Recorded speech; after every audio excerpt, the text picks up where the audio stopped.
اعوذ باللہ من الشیطان الرجیم بسم اللہ الرحمن الرحیم الحمدللہ رب العالمین الرحمن الرحیم والصلاة والسلام علی سید الانبیاء والمرسلین امام المتقین خاتم النبیین سیدنا و مولانا محمد وعلی آلہ و اصحابہ اجمعین۔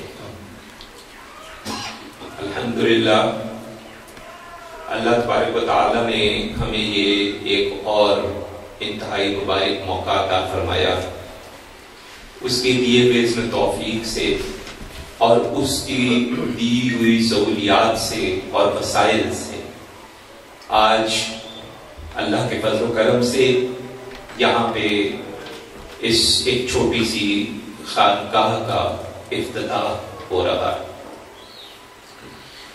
اور جو ارادہ ہے وہ یہ ہے کہ ہمارے پاس یہاں پہ اللہ کے فضل و کرم سے بچے قرآن مجید ناظرہ بھی کر رہے ہیں، حفظ بھی کر رہے ہیں، اور اب ہمارے جو حفاظ جو ہماری نیلا سندھ سے جن کا تعلق ہے ہماری وہاں کی خانقاہ سے، اور اس کے علاوہ جن کا تعلق کھنہ پور کے پاس ہمارے جو مدارس ہیں ان سے ہے، ان میں سے بھی کچھ بچے یہاں پہ اب شفٹ کیے جا رہے ہیں، جو کہ درس نظامی اور پھر آگے کچھ میٹرک کریں گے، ایف اے کریں گے، بی اے کریں گے، کچھ لوگ درس نظامی کریں گے۔ تو یہ ایک ایسا انتظام اللہ کے فضل و کرم سے ہو گیا ہے، اور بالکل ایسے ہوا کہ پتہ بھی نہیں چلا۔ ایک ابھی زیادہ پرانی بات نہیں ہے، سال پہلے تک ہمیں نہیں معلوم تھا، نہ ہمارے پاس وسائل تھے، نہ کوئی مال دولت ایسا تھا کہ ہم کوئی ایسا کام کر سکتے، لیکن پھر اللہ کی طرف سے اچانک انتظام پر انتظام ہوتا چلا گیا۔ نہ صرف نیلا سندھ میں ہم نے ایک مسجد بنا ڈالی، اس کو بھی چلتے ہوئے بھی ایک ساتھ سے اوپر ہو گیا الحمدللہ۔ آپ کی دعا سے ہر جمعہ المبارک کو حالانکہ فاصلہ ہے، لیکن اللہ کے اذن و توفیق سے اور دی ہوئی ہمت سے میں ذاتی طور پر خود وہاں پہ جاتا ہوں، ایک سال سے اوپر ہو گیا، جمعہ کا بیان بھی دیتا ہوں، اگر طبیعت اجازت دے تو جماعت بھی کرا دیتا ہوں، ورنہ جماعت اکثر ہمارے قریشی صاحب علامہ سجاد قریشی صاحب اللہ تعالیٰ کے درجات بلند کرے، کبھی یہ کرا دیتے ہیں، کبھی جناب ہمارے عزیز دوست الطاف گوہر صاحب کرا دیتے ہیں۔ خیال ہمیشہ سے یہ تھا کہ لوگ اپنے بچوں کو حفظ کے لیے مختلف مدارس میں ڈالتے ہیں، اور اس کے بعد جب بچے حفظ کر کے فارغ ہوتے ہیں تو آگے کے پاس کچھ نہیں۔ اتنی تکلیف کی بات ہے کہ ہم نے حفظ کے بعد لوگوں کو گھروں کی چوکیداریاں کرتے دیکھا، گھروں کی پڑھائی کرتے دیکھا، مزدوریاں کرتے دیکھا۔ کوئی برائی نہیں ہے ان چیزوں میں، لیکن سینے میں اللہ کا کلام جس کے ہو، ہم سمجھتے ہیں کہ ان کے لیے بہتر راستے کم از کم ان کا انتظام کرنے کی کوشش ضرور ہونی چاہیے۔ باقی ظاہر ہے کہ رب کے ہاتھ میں بڑے بڑے پڑھے لکھے دنیاوی لحاظ سے لوگ جو ہیں وہ فارغ کرتے ہیں، نہ کاروبار کر پاتے ہیں، نہ ان کو نوکری ملتی ہے، اور بڑے بڑے ایسے لوگ جو شاید نام ہی بس اپنا لکھ سکتے ہیں، اللہ تعالیٰ ان کو اتنا نواز دیتا ہے کہ کہاں سے کہاں پہنچ جاتے ہیں۔ یہ اس کی مرضی ہے، اور اس کی مصلحت کیا ہے ظاہر ہے ہم آپ نہیں جانتے، مگر زندگی میں کبھی نہ کبھی وہ مصلحت ہم پہ وہ آشکارا ضرور کر دیتا ہے، ہمیں پتہ چل جاتا ہے کہ ہاں یہ بات اس طرح سے درست ہے۔ بات آگے بڑھانے سے پہلے ایک ذاتی تجربہ عرض کرتے ہیں۔ ایک جگہ پہ ملازمت ہم کرتے تھے، وہاں پہ ایک صاحب تھے جن سے ساری حرکت بڑی تنگ تھی، اور میں تو بہت ہی زیادہ شدید تنگ تھا، اور ان صاحب کی حرکتیں دیکھ کے یہ سوال دل میں آتا تھا کہ یہ شخص یہاں پہنچ کیسے گیا ہے، یہ سمجھ میں نہیں آتی۔ پھر ایک بات سامنے آئی کہ اس کے والد صاحب فوت ہو چکے ہیں، اور اس کے 18 بہن بھائی ہیں، جن میں سے صرف وہ ایک کمانے والا ہے۔ تب دل میں اللہ نے یہ بات ڈالی کہ یہ جو سوال تم کرتے تھے کہ بھئی یہ اس بری خصلت کا آدمی ہے لیکن اتنا کامیاب کیوں ہے، تو وہ کامیاب اپنی کسی عادت خصلت کی وجہ سے شاید نہیں ہے، وہ ان 18 لوگوں کی دعاؤں کی وجہ سے ہے غالباً، جن کے وہ پیٹ پالتا ہے۔ تو بہت سی چیزیں دیکھیں، ایک ظاہر ہوتا ہے اور ایک ظاہر کے پیچھے پس منظر ہے، ایک منظر ہے ایک پس منظر ہے۔ ہم آپ جو ہے غلطی کیا کرتے ہیں، ہم منظر دیکھ کے فیصلے کرتے ہیں، پس منظر ہمیں پتہ نہیں ہوتا۔ ہم سوال کرتے ہیں یہ شخص یہاں کیسے پہنچ گیا، یہ کیا ہو رہا ہے، یہ کیا ہو رہا ہے، اس کے پیچھے کیا رب کی مصلحت ہے، اس نے کیا کوئی ایسا کام کیا ہے، یا اس کو کس کی دعائیں لگی ہیں، یا کیا معاملہ ہے کہ وہ وہاں تک پہنچا ہے۔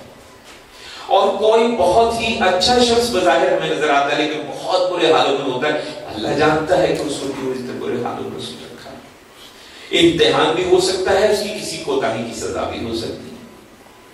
ہم یہ بھی نہیں کہہ سکتے کہ جی چونکہ اس حال میں ہے تو یقیناً اس کو اللہ نے عذاب دیا ہے، یقیناً اس کو سزا دیا ہے، یقیناً وہ گناہ گار ہے، یہ بھی نہیں کہہ سکتے۔ ہو سکتا ہے کوئی انتہائی نہیں پرہیزگار شخص ہو لیکن اس کا امتحان اللہ نے رہا ہے، اور آج آپ کو وہ برے حالوں میں نظر آ رہا ہے، آج سے سال یا 2 سال بعد آپ کو نظر آئے کہ تو کتنا اللہ کا نوازا ہوا بنتا ہے۔ اس لیے سب سے اہم جو بات ہے ہم نے سمجھنی ہے وہ یہ سمجھنی ہے کہ منظر کو دیکھ کے کوئی فیصلہ نہ کرے، کیونکہ پس منظر میں کیا ہے یہ رب کو پتا ہے، ہمیں نہیں پتا ہے۔ یہ وہ جگہ ہے، دیکھیں فاعل حقیقی صرف اللہ کی ذات ہے۔ میں جو مرضی کر لوں اگر اللہ کا اذن نہیں ہوگا وہ کام نہیں ہوگا۔ ہماری ایک بات مشہور ہے کہ پتا بھی رب کی مرضی کے بغیر نہیں ہلتا، اس کو تھوڑا سا بدل دیں، رب کی مرضی کے بغیر نہیں ہلتا اگر کہیں گے تو استغفر اللہ، اللہ پہ الزام آ جائے گا۔ ایک آدمی گناہ کر رہا، آپ کہیں گے اس کی مرضی کے بغیر کیسے کر سکتا، استغفر اللہ۔ ایک مرضی ہوتی ہے، ایک اذن ہوتا ہے۔ ہمارے بہت سے جملے غلط ہیں۔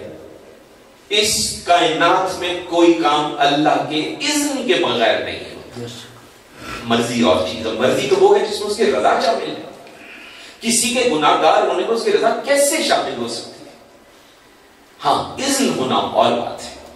ایک شخص نے ارادہ کیا کہ میں یہ برائی کروں گا، اللہ نے اس کو روکنے کے اسباب پیدا نہیں کیے، اذن ہے۔ کیوں نہیں کیے؟ اس کا بھی کوئی پس منظر ہوگا جو ہمارے آپ کے علم میں نہیں ہے۔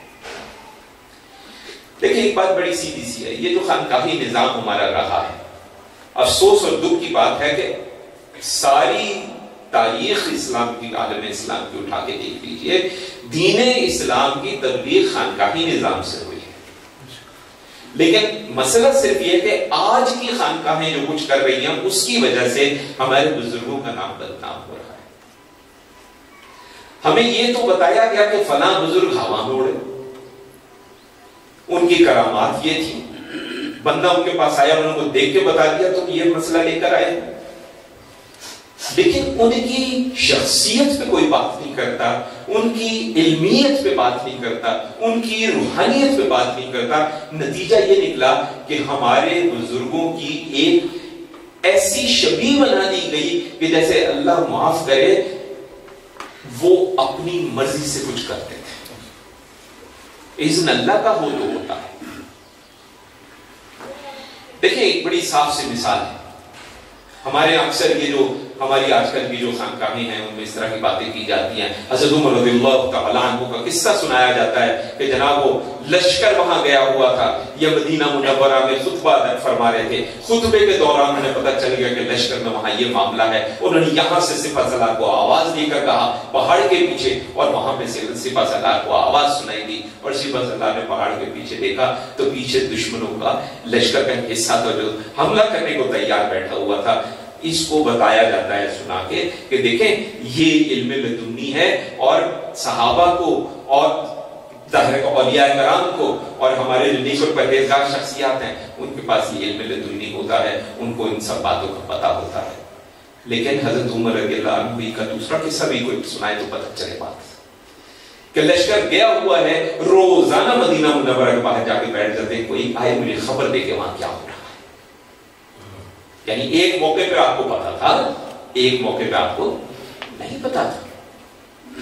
اللہ کا اذن، اللہ کی مرضی، کب کس کو کیا بتانا ہے، کتنا بتانا ہے، اور کیا اس طرح بتانا ہے کہ وہ آگے بیان بھی کرے یا اس نے آگے بیان نہیں کرنا ہے، یہ سب اللہ کے ہاتھ میں ہے۔ اسی لیے جب ہم کہتے ہیں کہ ہم نے اپنے ایک اللہ کے ولی کے پاس گئے, ہم نے ان کو دعا کے لیے کہا, انہوں نے دعا کی, ہمارے مسائل حل ہو گئے.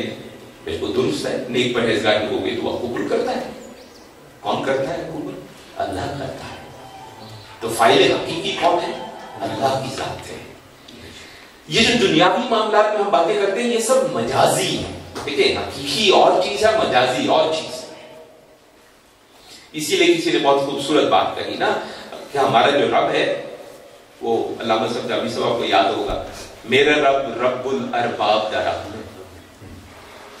یعنی اس دنیا کے جو مجازی نقطہ نظر سے رب ہے, میرا رب تو ان کا بھی رب ہے, کیونکہ اصل حقیقی رب وہ ہے. اور چونکہ اللہ نے, دیکھیں ہمیں قرآن مجید سے پتہ چلتا ہے, احادیث مبارکہ سے پتہ چلتا ہے کہ اللہ نے اس زمین پہ انسان کو اپنا خلیفہ بنا کر اتارا. اب یہ جو نیک پرہیزگار شخصیات ہیں, جو اولیاء کرام ہیں اور ہمارے محققین ہیں, اس میں خالی یہ اولیاء شامل نہیں ہے, اس میں محدثین بھی شامل ہیں, محققین شامل ہیں, مفسرین شامل ہیں, یہ سب لوگ شامل ہیں اس کے اندر. یہ اللہ کے سب اولیاء ہیں. ہر ایک کے پاس اپنے اپنے جو اللہ نے دیا, جتنا دیا اس کے مطابق ان کے پاس علم لدنی ہے, بالکل ہے, جتنا اللہ نے چاہا, جس کو جتنا دیا. لیکن یہ سارا جو معاملہ ہے گھوم پھر کے آ کے رکتا کہاں ہے, ذرا یہ سمجھ لیں. اور وہ جو ایک مرکز ہے ہمارے لیے افسوس کا مقام اور ڈوب مرنے کا مقام ہے, ہم نے اسی کو کھو دیا. امام مالک رحمۃ اللہ علیہ, ان کے ایک شاگرد جو فقہ میں اتنا بلند پایا مقام رکھتے ہیں کہ وہ خود بھی ائمہ میں شمار ہوتے ہیں, ان سے کسی نے پوچھا, آپ اپنے استاد محترم کے پاس رہے, آپ نے سیکھا, کیا سیکھا, کتنا سیکھا؟ انہوں نے کہا کہ میں نے 20 سال اپنے استاد کی خدمت کی, اور ان 20 سالوں میں سے 18 سال انہوں نے مجھے صرف ادب سکھایا, اور صرف 2 سال آخری میں نے ان سے علم حاصل کیا. لیکن آج مجھے لگتا ہے کہ کاش وہ 2 سال بھی میں ادب میں گزار دیتا. ہماری یہ جو لائن ہے, جو خانقاہی نظام کی لائن ہے, اس کی بنیاد جس لفظ پر کھڑی ہے وہ 2-3 الفاظ ہیں. ایک ہے محبت اور دوسرا ہے ادب. با ادب, با مراد, بے ادب, بے مراد. ایک چیز ذہن میں رکھیں, ایک بے مراد ہوتا ہے, ایک نامراد ہوتا ہے. ہمارے نامراد کی تعریف کچھ اور ہے, جو ہمارے لوگ نامراد کہتے ہیں وہ کچھ اور ہے. کسی کو برا بھلا کہنا تو کہتے تو نامراد. ہمارے یہاں نامراد کی تعریف کچھ اور ہے. ہمارے یہاں نامراد ہونا بہت بڑا مقام ہے. اولیاء اللہ نامراد ہوا کرتے تھے. کیسے نامراد ہوتے تھے؟ یہ وہ لوگ تھے جن کو دنیا کی کوئی مراد نہیں تھی, ان کو دنیا کی حاجت نہیں تھی. وہ جو کام کرتے تھے اپنے رب کی خوشنودی کے لیے کرتے تھے. نکاح کیا, سنت ہے اس لیے کیا. بچے کیے, سنت ہے کہ بچے اولاد ہونی چاہیے, اور دین ہم سے چاہتا ہے کہ ہم یہ جو امت ہے اس کے بڑھانے میں اپنا کردار ادا کریں. ان کی تربیت کا انتظام کیا, دین ہم سے چاہتا ہے, اللہ ہم سے چاہتا ہے, رسول ہم سے چاہتا ہے صلی اللہ علیہ وسلم کہ ہم اپنے بچوں کی تربیت کا انتظام کریں. یہ وہ لوگ ہیں, یہ نامراد ہیں, یعنی ان کو اللہ رسول کے علاوہ کوئی بھی کسی قسم کی مراد نہیں. یہ بہت بڑا مقام ہے, یہ ولیوں کا مقام ہے. ہم لوگ یہاں پہ اس کو کیا کہتے ہوئے, نامراد, طنز کے طور پہ. لیکن ہم بے مراد کہہ رہے ہیں, جو وہ ہم دوسرے معنی کے کہتے ہیں. مراد اصل میں اگر کوئی طالب علم ہے, اس کو جو مراد پالنی چاہیے وہ کیا پالنی چاہیے؟ وہ چاہیے کہ اس کو قرب الہی کا راستہ مل جائے. قرب الہی اگر مل گیا سب حاصل ہو جائے گا, نامرادی بھی ہو جائے گی, اللہ دنیا بھی سنوار دے گا, اللہ آخرت میں بھی سر پہ تاج ڈال دے گا. لیکن جب ہماری مرادوں میں دنیا آ جاتی ہے تب تباہی شروع ہو جاتی ہے۔ اور قرب الہی کا راستہ ہم نے پہلے کہہ دیا، دو طریقے ہیں، ان دونوں کو ساتھ رکھیں گے تو ملے گا۔ ایک محبت، دوسرا ادب۔ اور ادب دیکھیں، ایک تو ہے نا کہ ماں باپ کا ادب ہے، بڑے ہمارے بزرگ ہیں ان کا ادب ہے، اولیاء کرام کا ادب ہے، صحابہ کرام کا ادب احترام ہے، انبیاء کرام علیہ السلام کا ادب احترام ہے۔ یہ نہیں، اپنے سے چھوٹوں کا بھی ادب، اپنے سے بڑوں کا بھی ادب، اپنے سے برابر کا بھی ادب، اپنے اساتذہ کا بھی ادب۔ جس نے مجھے ایک حرف بھی پڑھا دیا وہ میرا استاد ہے۔ اور استاد کیا ہے؟ استاد روحانی باپ ہے۔ تین شخصیات، بیٹے ادھر آئے، تین شخصیات۔ ایک چیز ذہن میں رکھیں، ماں باپ جنہوں نے پیدا کیا، بلکہ چار ہے، ماں باپ جنہوں نے پالا پوسا، کبھی کبھی کسی وجہ سے پیدا کرنے والے ماں باپ نہیں پالتے، کوئی اور پالتا ہے۔ ماں باپ جنہوں نے آپ کی تربیت حاصل آپ کو دی، اللہ کا بتایا، اللہ کے نبی صلی اللہ علیہ وسلم کو بتایا۔ ذہن میں رکھیں کہ ہمارے نزدیک علم صرف قرآن اور دین کا علم ہے، باقی جو دنیا کے لیے ہم سیکھتے ہیں وہ سب فنون ہیں، ہم نے سیکھنے ہیں۔ دنیا میں رہیں گے تو دنیا میں فنون سیکھیں گے تو ہمیں کامیابی حاصل ہوگی، ورنہ غیر مسلمین اور کفار جو ہے وہ ہمیں مات دیتے ہیں۔ لیکن جو حساب ہے وہ کس کا ہے؟ وہ علوم کا ہے۔ اور علوم کون سے ہیں؟ علوم وہی ہے جو قرآن سے ہیں، جو حدیث سے ہیں۔ آپ چیز ذہن میں رکھیں، فقہ اور باقی سارے علوم بھی نکلتے کہاں سے ہیں، ان کا منبع کیا ہے، ان کا مرکز کیا ہے؟ ان کا مرکز ہے قرآن حدیث۔ قرآن و سنت سے جو چیز ٹکرا جائے، جتنی مرضی درست ہو، وہ چیز درست نہیں ہو سکتی، وہ دھوکہ ہو سکتا ہے، وہ شیطان کا حملہ ہو سکتا ہے۔ چونکہ مجھے ناچیز کی رہائش بھی یہاں سے قریب کی ہے، کوئی 6-7 منٹ کی گاڑی پہ یا موٹر سائیکل پہ ڈرائیو ہے۔ ارادہ جو باندھا ہے وہ آپ حضرات کے پیش کر دیتے ہیں، پیش خدمت۔ اللہ نے چاہا تو کم سے کم گرمیوں میں تو ہر ہفتے میں 3 سے 4 دن انشاءاللہ جامی صاحب کی خدمت میں خود حاضر ہوا کروں گا۔ کوشش ہوگی کہ مغرب بھی انہی کے ساتھ ادا کروں اور عشاء پڑھ کر یہاں سے گھر جاؤں۔ اس دوران میں یہ ہمارے کچھ بچے جو وہاں سے آئے ہیں حفظ کر کے، ان کی تربیت کا کچھ انتظام خانقاہی نقطہ نظر سے، اور ان بچوں کو بھی میں مخاطب کروں گا کہ بیٹا آپ میں حفظ آپ لوگوں نے کر لیا ہے، اگر آپ کو صرف مسجد سنبھالنے کے لیے ہم نے تیار کرنا ہوتا تو اتنا علم آپ کے پاس ہے کہ آپ مسجد سنبھال سکتے ہیں، لیکن آپ کو یہاں لانے کا میرا مقصد یہ نہیں تھا۔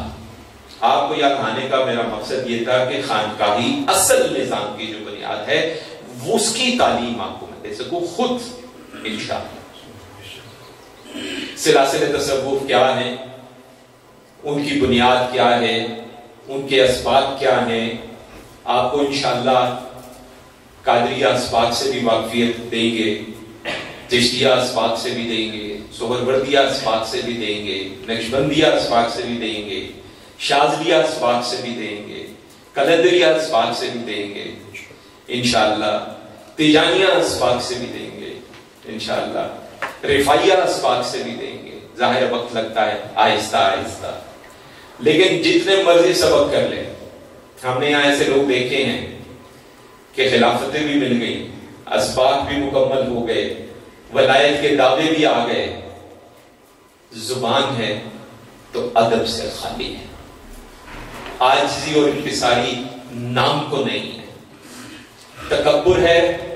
اللہ تعالیٰ مجھے معاف فرمائے، ساتھ میں نہیں، کوئی ساتھ میں سوپ اگر کوئی آسمان ہے تو شاید 10ویں پہ پہنچا ہوا ہے۔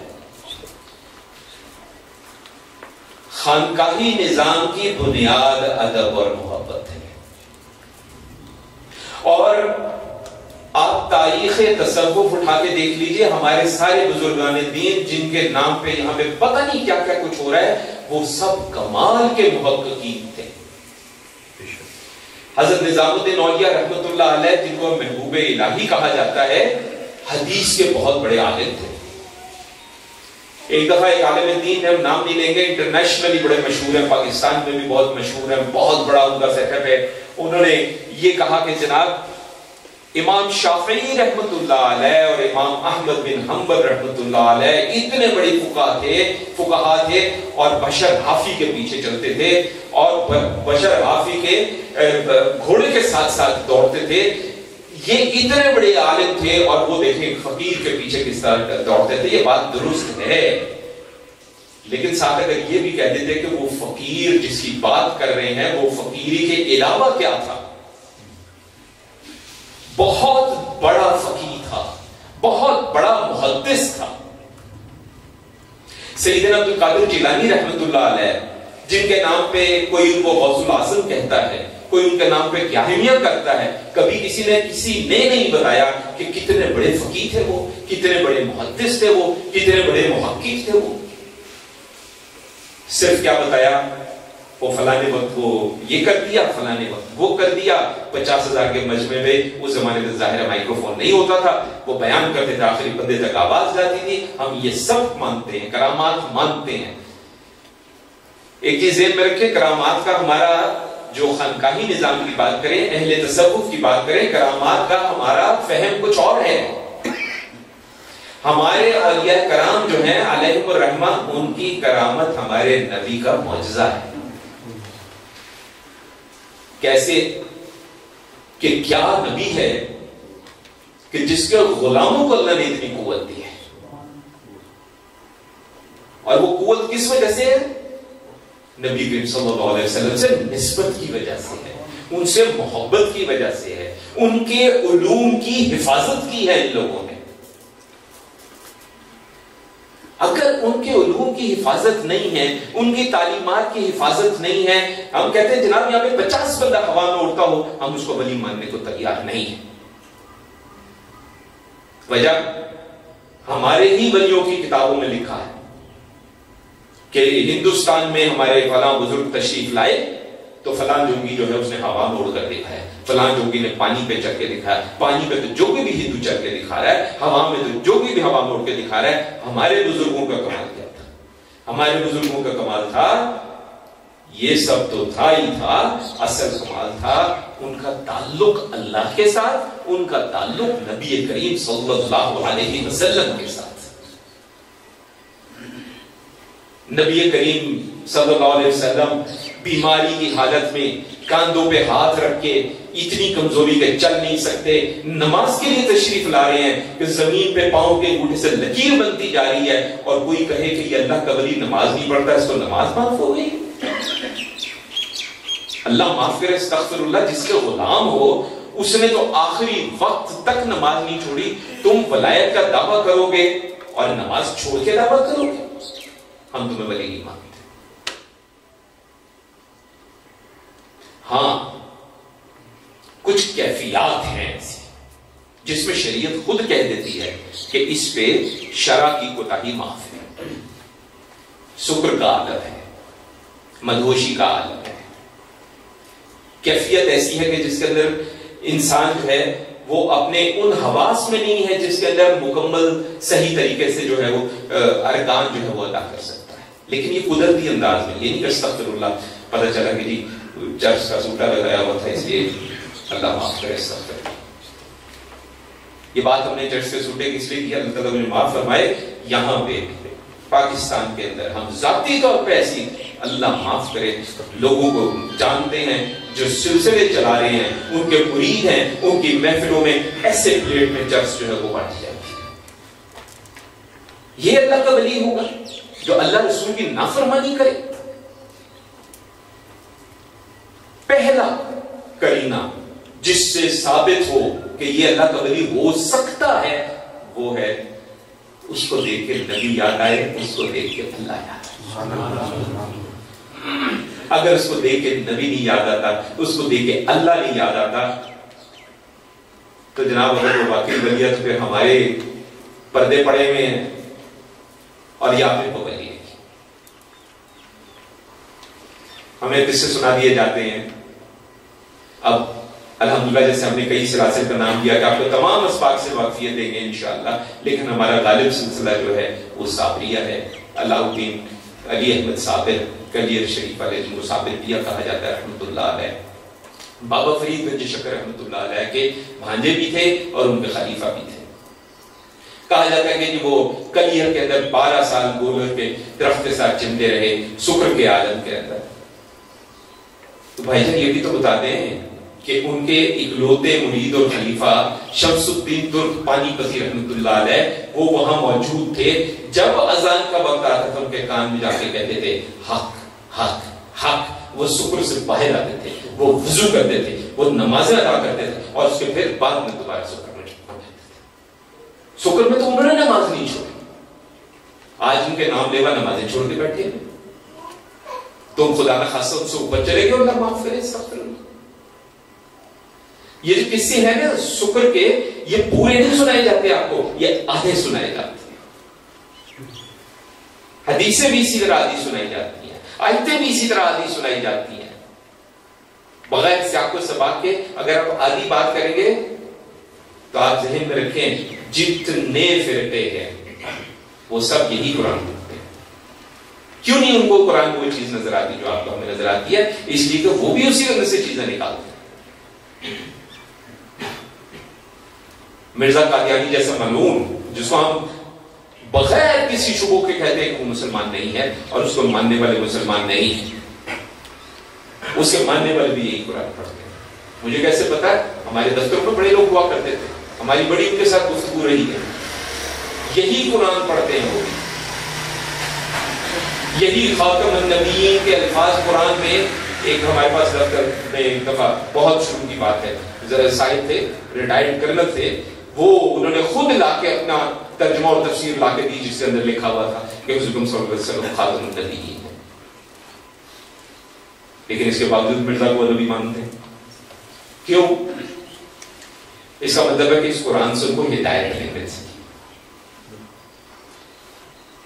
اس لیے سمجھ لیں، کرینہ سے دیکھیں، اور ہمارے بزرگوں کے الفاظ ہیں، ایک سے زیادہ بزرگوں کے الفاظ ہیں. ایک بہت بڑے اللہ کے ولی رحمۃ اللہ علیہ، ان کے الفاظ ہیں. انہوں نے کہا اگر کوئی ہوا میں اڑ کے دکھائے یہ کون سا کمال ہے؟ ہوا میں تو مچھر نہیں اڑتا. انہوں نے کہا اگر کوئی پانی میں تیر کے دکھائے یہ کون سا کمال ہے؟ پانی میں تو مچھلی بھی تیرتی. انہوں نے کہا کمال تو یہ ہے کہ آپ کی زندگی میں ایک بھی کام اللہ رسول کی مرضی کے بغیر نہ ہو، ان کی منشا کے بغیر نہ ہو، اور ان کی کہے ہوئی اعمال سے باہر نہ ہو. یہ کمال ہے. اور میں حالانکہ میرے شیخ جو ہیں حضرت محمد ریاض اللہ قریشی رحمۃ اللہ علیہ، ان سے بھی بڑی کرامات ہیں، لیکن ہمارے ایک پیر بھائی نے ان کی بیگم سے، ہمارے یہاں سلسلے میں بڑا دلچسپ آپ کو بات عرض کریں، آپ بھی کہیں جاتے ہیں تو وہ پیر صاحب اس طرح کے معاملات چلتے ہیں. ہمارے یہاں پیر صاحب کو ابو جی کہا جاتا ہے اور ان کی بیگم کو امی حضور کہا جاتا ہے.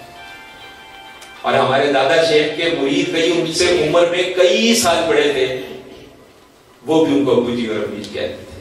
الطاف صاحب ہمارے بھائی ہم سے عمر میں بڑے ہیں، میری بیگم کو اما جی کہتے ہیں جو مجھ سے بھی چھوٹی ہے.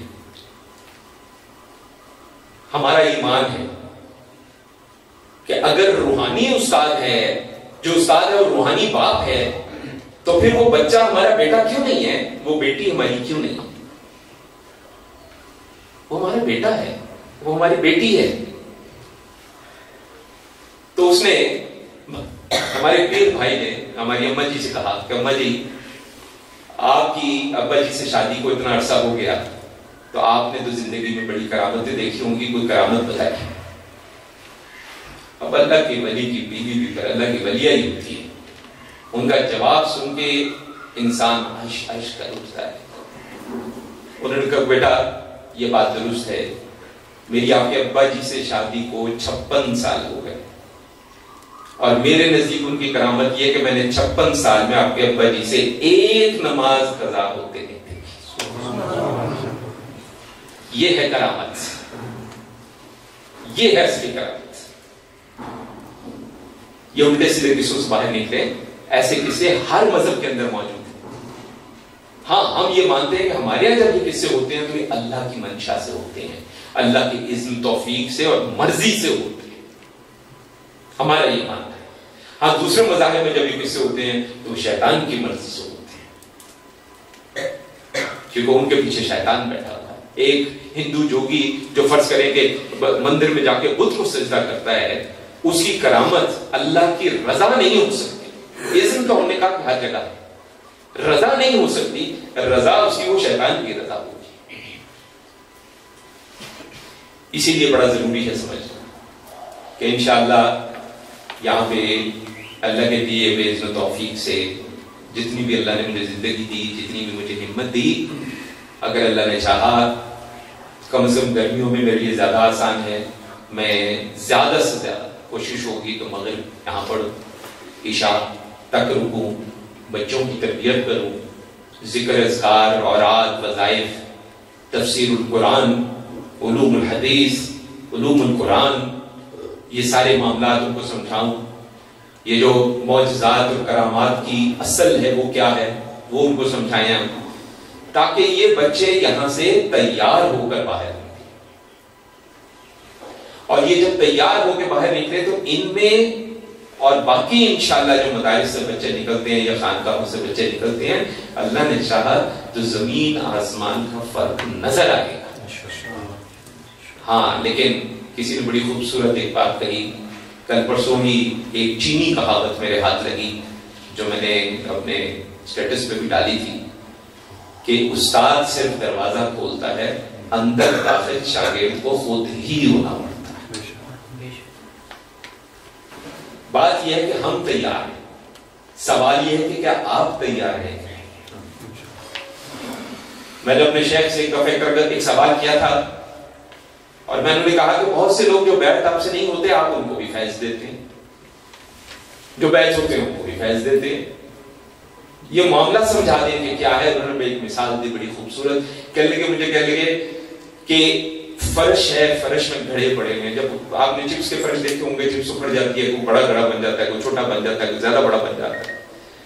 کہنے لگے کہ یہاں پہ ایک طرف نلکا لگا ہوا، وہ کھلا ہوا، اس میں پانی گر رہا ہے، آپ سمجھ لو جو نلکا کھلا ہوا ہے نا، یہ اللہ کے ولی کا فیض نکل رہا ہے، اور وہ جو گھڑے ہیں نا، اب پانی وہی سے نکل رہا ہے، اسی فرش پہ پھسل رہا ہے، جہاں گھڑا بڑا ہوگا وہاں زیادہ پانی رکے گا، جہاں گھڑا چھوٹا ہوگا وہاں کم پانی رکے گا۔ تو یہ آگے جو شاگرد ہے اس پہ ہے، اس کا پیالہ کتنا بڑا ہے۔ اب وہ چھوٹے گھڑے کے ساتھ بیٹھا تو اس کو شاید 2 گھونٹ ملے گا، وہ بڑے گھڑے کے ساتھ ملا تو اس کو بے بہا ملے گا۔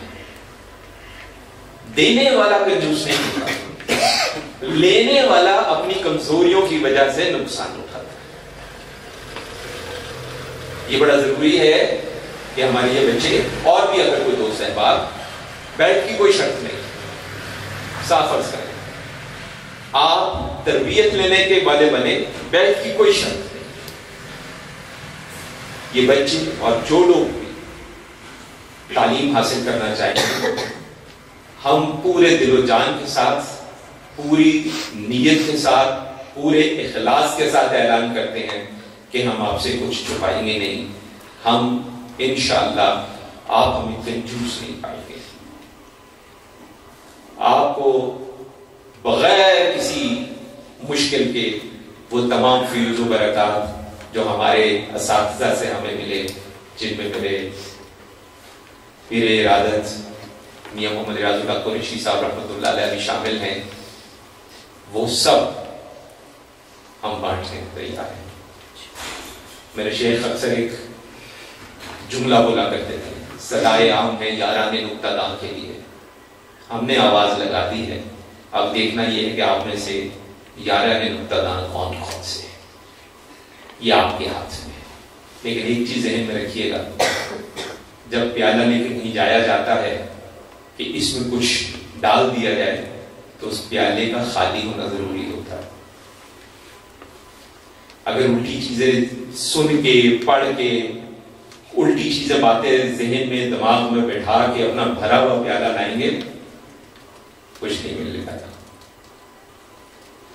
ذہن میں رکھیں، تعلیم شروع ہمیشہ قرآن سے ہوتی ہے، ہمیشہ حدیث سے ہوتی ہے، باقی سب بات ہے۔ آپ کا عقیدہ بھی قرآن و حدیث سے آتا ہے، آپ کی فکر بھی قرآن و حدیث سے آتی ہے، آپ کے زندگی کے معاملات، معاشرت سے، ہر چیز قرآن و حدیث سے آتی ہے۔ آغاز آپ کا قرآن و حدیث ہوتا ہے، قرآن و حدیث کے بعد آگے پھر مختلف شعبے ہیں جس کے اندر انسان آگے چلتا جاتا ہے۔ جو تزکیہ کی طرف نکل جاتے ہیں وہ خانقاہی نظام کی طرف چلے جاتے ہیں، جو حدیث کی طرف چلے جاتے ہیں وہ محدث بن جاتے ہیں، جو فقہ کی طرف چلے جاتے ہیں وہ فقیہ بن جاتے ہیں، جو کلام کی طرف چلے جاتے ہیں وہ ائمہ کلام میں شامل ہونے لگ جاتے ہیں۔ وہ بات کی بات ہے، بنیاد ہر علم کی کیا ہے؟ جو جہاں سے چشمہ پھوٹ رہا ہے وہ کیا ہے؟ وہ قرآن ہے اور حدیث ہے۔ قرآن اور حدیث نہیں ہے کچھ نہیں، کیونکہ دلیل کی اگر صرف بات کریں، وہ دلیل جس کے پیچھے قرآن و حدیث کا ثبوت نہ ہو وہ دلیل گمراہ کر سکتی ہے۔ ہمارے بزرگوں نے جتنی محنتیں کی تھی، آج ہم نے وہ ساری محنتیں برباد کر دی ہیں، ضائع کر دی تھی۔ ہم نے چند رسوم پکڑ لی ہیں، ہم نے دین اسلام کو رسومات کا مجموعہ بنا دیا ہے، بیچ میں سے عقائد تک ہم نے نکال مارے ہیں۔ بس دو چیزیں یاد رکھیے، قرآن و حدیث، اور اس کے بعد یہ تو ایک چیز ہو گئی، اور دوسری چیز محبت اور ادب۔ محبت اور ادب نہیں ہے آپ کی کوئی حیثیت نہیں ہے، محبت اور ادب ہے۔ وہ کسی نے بڑی خوبصورت بات کی کہ انسان کے مزاج سے کیا پتہ چلتا ہے؟ انسان کے مزاج کے بارے میں یہ سمجھ لیں، وہ دوسروں کو وہی دیتا ہے جو اس کے پاس ہوتا ہے، جو اس کے پاس نہیں ہوتا وہ دوسروں کو نہیں دے سکتا۔ جس کے پاس ادب نہیں ہے وہ دوسروں کو ادب نہیں دے سکتا، جس کے پاس محبت نہیں ہے وہ دوسروں کو محبت نہیں دے سکتا، جس کے پاس علم نہیں ہے وہ دوسروں کو علم نہیں دے سکتا۔ لیکن جس کے پاس محبت ہے وہ محبت بانٹے گا، اور وہ جتنی بانٹے گا اس سے کہیں زیادہ اس سے جواب میں ملے گی۔ وہ ادب احترام بانٹے گا، جتنی بانٹے گا اس سے کہیں زیادہ اس کو جواب میں ملے گی۔ جتنا علم بانٹے گا اللہ اس کو اس کے فہم میں اتنی گہرائی دیتا چلا جائے گا۔ قرآن و حدیث پڑھی، اس کے بعد جب اس پہ عمل شروع کیا اور پھر جب سکھانا شروع کیا، یقین جانیے پچھلے 10-15 سالوں میں 20 سالوں میں ایسا لگتا ہے جیسے ہر دن کوئی نیا پرت ہے جو کھلتا ہے، کوئی نئی بات ہے جو سامنے آتی ہے۔ اور پچھلی بات ایسے لگتا ہے کہ جیسے کوئی بہت ہی چھوٹی سی بات تھی، یار یہ بات تھی جس کو میں سمجھتا رہا، یہ تو کچھ بھی نہیں ہے، اصل تو شاید یہ ہے۔ اور پھر کچھ وقت بعد پتہ چلتا ہے جناب جس کو ہم اصل سمجھے تھے وہ بھی اصل نہیں ہے، اصل تو یہ ہے۔ کیونکہ دین جو ہے یہ دین ہی محبت، ادب، احترام کا دین ہے۔ اس میں اگر دشمنی ہے تو وہ بھی صرف اللہ رسول کے لیے، محبت ہے تو اللہ رسول کے لیے، انسانیت کے لیے۔ یہ بات اگر سمجھ میں آ جائے تو سارے مسائل جو ہے وہ حل ہو جائیں گے۔ بیٹا میرا خیال ہے کہ کھڑکی ابھی اوپری تو نہیں، بس ٹھیک ہے، ورنہ بھی بارش اندر آنے لگ جائے گی۔ آج کی گفتگو ہم نے کافی طویل کی، لیکن اس کا مقصد یہی تھا کہ اس کے بعد ہم مغرب ادا کریں گے، مغرب کے بعد ہم انشاءاللہ مختصر سی محفل ذکر و نات کا اہتمام کیا ہے وہ کریں گے۔ پروگرام ہمارا جو ہے وہ ہم نے آپ کو بتا دیا کہ اللہ نے چاہا تو 3 دن 4 دن کم سے کم 2 دن ہر ہفتے یہاں پہ میں خود حاضر ہوں گا ان بچوں کی تربیت کے لیے۔ اور اگر آپ کسی کو تربیت حاصل کرنا چاہے تو بسم اللہ وہ آ سکتا ہے، کوئی اس میں ممانعت نہیں ہے کہ جس نے بیعت کی ہے وہی آئے۔ ہاں اگر کسی کو شوق ہے یعنی وہ بیعت بھی کرنا چاہتا ہے تو پھر ذرا 2-3 چیزیں سمجھ لیں۔ بیعت کی کئی اقسام ہوتی ہیں جو حدیث مبارکہ سے بھی کچھ ثابت ہیں کہ حضور صلی اللہ علیہ وسلم نے اس بات پہ بیعت لی کہ میں کبھی کسی سے سوال نہیں کروں، اس بات پہ بیعت لی کہ میں کبھی زبان سے جھوٹ نہیں کروں، وغیرہ وغیرہ۔ تو تین بڑی اقسام جو خانقاہی نظام میں ہیں وہ سمجھنے کے ہیں. بیعت کیا ہے؟ بیعت عہد ہے. جیسے آپ کسی اسکول کالج یونیورسٹی میں داخلہ لیتے ہیں نا، ایڈمیشن ٹیسٹ ہوتا ہے، ساتھ میں ایک فارم بھرا جاتا ہے. بیعت کو آپ آج کے زمانے میں ایسی ہی چیز سمجھ لیجیے، بس فرق یہ ہے کہ بیعت کے ساتھ شرائط سخت زیادہ ہوتی. تو وہاں بھی آپ کسی ادارے میں ایڈمیشن لیتے ہیں تو ساتھ میں آپ کیا عہد کرتے ہیں کہ اس ادارے کے قوانین کا احترام کروں گا، پاسداری کروں گا. بس یہی معاملہ یہاں پر بھی ہے. تو ایک ہوتی ہے جسے بیعت ارادت کہا جاتا ہے. بیعت ارادت یہ ہوتی ہے کہ میں نے اس کو اپنا استاد مانا، میں اس سے عقیدہ، قرآن، حدیث، فقہ، تمام معاملات میں رہنمائی حاصل کروں گا اور ان کی بتائی ہوئی تعلیمات کے مطابق زندگی کو درست کرنے کی کوشش کروں گا. یہ جو شخص ہوتا ہے یہ مرید ہوتا ہے، اور جو اس کا شیخ ہوتا ہے وہ مراد ہوتا ہے. یہ شخص جو ہے یہ مرشد ہوتا ہے. ہمارے ہاں یہ بھی لوگوں کو نہیں پتا، جو پیر ہوتا ہے وہ مرشد ہوتا ہے زیر کے ساتھ. ہم اپنے پیروں کو مرشد کہہ دیتے ہیں. مرشد کا مطلب ہے میرا مرید. یہ تو ہمارے علم کا حال ہے. تو بیس وہ خواجہ غلام قطب فریدی صاحب اللہ تعالیٰ ان کے درجات بلند کرے، ہمارے بڑے اچھے دوست ہیں، سجادہ نشین ہے گھڑی شریف کے، خانپور سے آگے اس سائڈ پہ علاقہ ہے. وہ ان کی بات مجھے بڑی پسند ہے. وہ کہتے ہیں آج کل کی بیعت کا حساب یہ ہے کہ مرید کہتا ہے میں پیر کھاڑ چھڑیا، پیر کہتا ہے میں مرید کر چھڑیا. اصل کہتا ہے کہ دو نے چھڑ دیتا پھڑیا کسے بھی. تو بیعت کا لفظ نکلا ہے بیع سے، خود کو گروی رکھ دینا، خود کو بیچ دینا. صرف اور صرف اگر نافرمانی کی گنجائش ہے تو وہاں ہے جہاں براہ راست اللہ رسول کے احکام سے ٹکراتا کوئی حکم دیا جائے آپ کو، ورنہ ہر بات پہ حکم ماننا لازم ہے. اور یہی معاملہ ماں باپ کے ساتھ بھی ہے. ماں باپ کی خدمت، ان کا ادب، ان کی ہر بات کو تسلیم کرنا جب تک وہ اللہ رسول سے نہ ٹکرائے. اللہ رسول سے ٹکرا جائے تو پھر ماں باپ کی بات نہیں ماننی، اللہ رسول کی بات ماننی. اسی طرح جب آپ کسی کو اپنا پیر کر لیتے ہیں، بیعت ارادت کر لیتے ہیں، تو اس کا مطلب یہ ہے کہ اب آج کے بعد میں نے ہر اس کی بات آنکھ بند کر کے ماننی ہے. مجھے سمجھ میں نہ آئے تو بھی ماننی ہے، سوائے اس کے کہ جو اللہ رسول کے احکامات سے ٹکرا جائے. دوسری، اور یہ زندگی میں ایک ہوتی ہے اور بیعت پہ بیعت نہیں ہوتی. ہاں اگر بیعت ہوئی اور آپ کے استاد جو ہے وہ انتقال فرما گئے، ان کا وقت آ گیا، تربیت مکمل نہیں ہو سکی، تو پھر ان کے خلفاء میں سے کسی کو ساتھ تجدید بیعت کی جا سکتی ہے کہ جی میری تربیت مکمل ہو جائے. اور اگر ان کے خلفاء میں کوئی بھی اہل نہیں ہے تو پھر کسی اور اچھے صاحب علم کے ہاتھ پر بھی بیعت ارادت کی جا سکتی ہے، اور کوئی طریقہ نہیں ہے. ہاں اگر آپ نے بیعت ارادت کر دی اور ثابت ہو گیا کہ یہ شخص غیر شرعی معاملات کے اندر بالکل وہ آگے ہے، تو بیعت ارادت سمجھے ہوئی نہیں.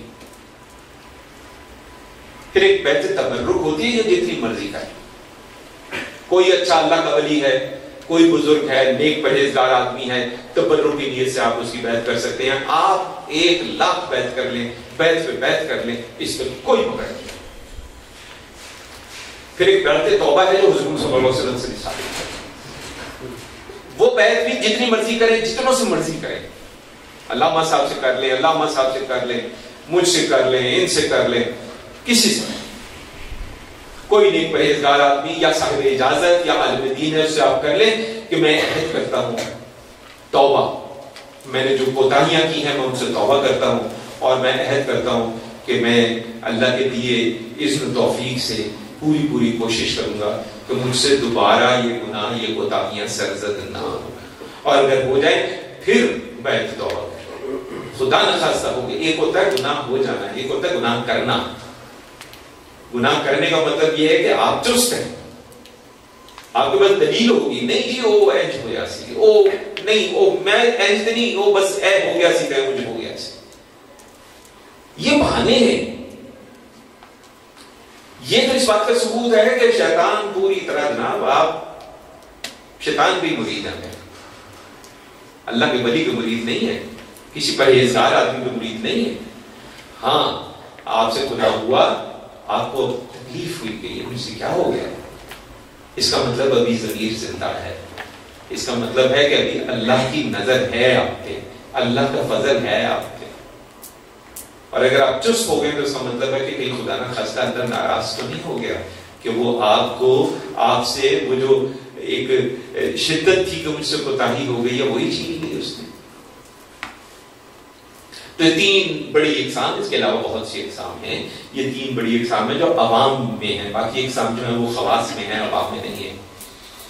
تو یہ ان میں بیعت توبہ اور بیعت تبرک جتنی مرضی کی جا سکتی ہیں, کوئی مسئلہ نہیں ہے, لیکن جو ہے ہم نے عرض کیا کہ بیعت ارادت یہ ایک ہوتی.